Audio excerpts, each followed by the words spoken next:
Channel. চলো দেখা যাক আজকে কি আর্ট করা যায়। আর্ট করার জন্য প্রথমেই আমার 100 কোটি টাকার দামের পেন্সিলটা নিয়ে নিলাম। झूठ पे झूठ बोलती जा रही है, शर्म नहीं आती। তোমরা আবার ভেবো না এইটা আমি।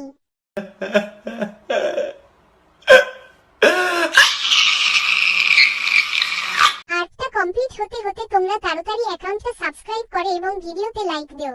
2,000 years later. Oh my God! Wow!